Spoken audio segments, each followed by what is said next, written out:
वंचित बहुजन आघाड़ी के सरबराह प्रकाश अम्बेडकर ने नांदेड़ में press conference के जरिए वजीर आजम को तनकीद का निशाना बनाया। हाल ही में नरेंद्र मोदी ने 26/11 की असर-ए-नौ जांच कराने का ऐलान किया था। मोदी के इस बयान पर वंचित बहुजन आघाड़ी के सरबराह प्रकाश अम्बेडकर ने सवाल खड़े किए हैं। इन्होंने कहा कि 26/11 हमले में शहीद हुए पुलिस अहलकारों की पोस्टमार्टम को भी मंजर-ए-आम पर लाना चाहिए, ताकि आवाम भी ये जान सके कि ये शहीद अफसर किसकी गोली से शहीद हुए। नांदेड़ की सिटी प्राइड होटल में प्रेस कॉन्फ्रेंस के दौरान वंचित बहुजन आघाड़ी के नांदेड़ जुनूब असेंबली हल्के के उम्मीदवार फारूक अहमद और नांदेड़ शुमाल असेंबली हल्के के उम्मीदवार मुकुंद चावरे भी मौजूद थे। 2008च्या ब्लास्टच्या चौकशी करणार म्हणून सांगण्यात आलं। त्याच्याचबरोबर जे दोषी आहेत त्यांनाही सोडणार नाही म्हणून त्यांनी असताना सांगितलं। आम्ही प्राईम मिनिस्टर नरेंद्र मोदी यांना असताना विचारतो की ताज हॉटेलमध्ये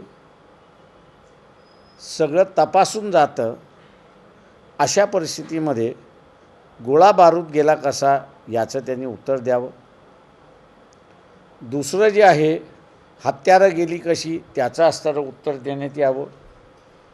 ज्या रूममध्ये अतिरेकी राहत होते तो रूम कोणी बुक केला याची असणारी माहिती त्या ठिकाणी देण्यात यावी। दुसरं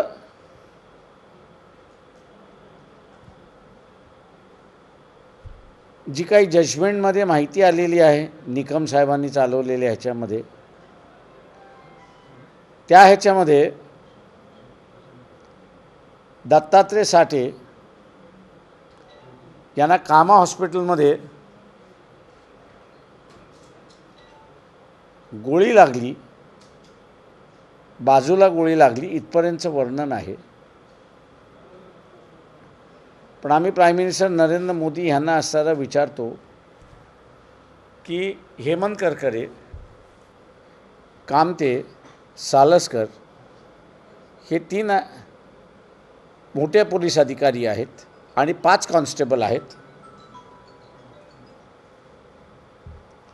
5 कॉन्स्टेबल आहेत। या 5 कॉन्स्टेबलचा पोस्टमॉर्टम रिपोर्ट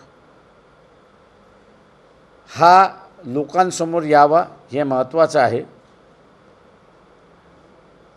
दुसरं पंतप्रधान नरेंद्र मोदी यांनी सांगावं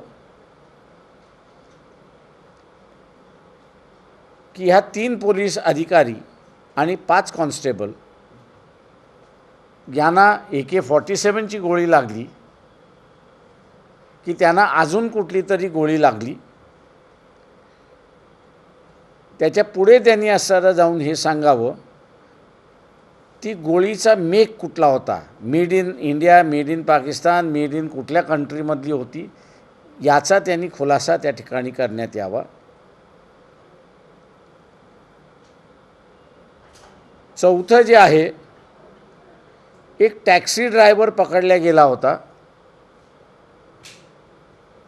आणि त्या टॅक्सी ड्रायव्हरचं काय झालं नंतर हे कळायलाच मार्ग नाही। तेव्हा त्या टॅक्सी ड्रायव्हरची सुद्धा माहिती प्राईम मिनिस्टर नरेंद्र मोदी यांनी लोकांना द्यावी। आणि शेवटची गोष्ट की या सगळ्या कटामध्ये काही भारतीयांचा हात होता का याचा खुलासा झाला पाहिजे। याचं कारण वर्तमानपत्रामध्ये आलेली माहिती ती म्हणजे की ही बोट गुजरातच्या बंदरामध्ये थांबली होती अशी परिस्थिती आहे। याचा जोपर्यंत खुलासा होत नाही तोपर्यंत खऱ्या अर्थाने या केसची इन्क्वायरी झाली असं मी त्या ठिकाणी मानत नाही। त्याच्याचबरोबर ही केस ज्यांनी चालवली उज्ज्वल निकम यांनी सुद्धा मला वाटतं लोकांना उत्तर दिलं पाहिजे। त्यांनी एव्हिडन्स लीड केला, फार चांगला लीड केला, त्यांनी कन्व्हिक्शन दिलं, हेही फार चांगलं आहे। ते अत्यंत हुशार वकील आहेत याच्याबद्दल दुमत नाही।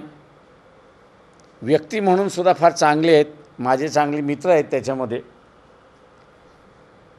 मी त्यांना असं एक विचारतो की तुमच्या अख्ख्या जजमेंटमध्ये एव्हिडन्स तुम्ही जो लीड केला त्या एव्हिडन्समध्ये हेमंत करकरे कामते, सालस्कर आणि हे 5 पोलीस यांना कुठल्या गोळ्या लागल्या, ती बंदूक कुठली होती, ती मेक कुठली होती, याचा जजमेंटमध्ये उल्लेख नाही.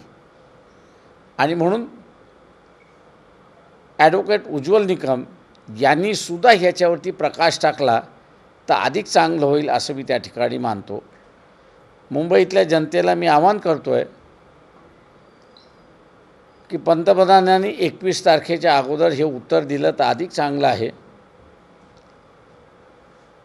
येईल उत्तर की न येईल याची मला खात्री नाही, पण वंचित बहुजन आघाडीला आपण सत्ता दिली तर आम्ही निश्चितपणे ही सगळी माहिती पब्लिक डोमेनमध्ये टाकल्याशिवाय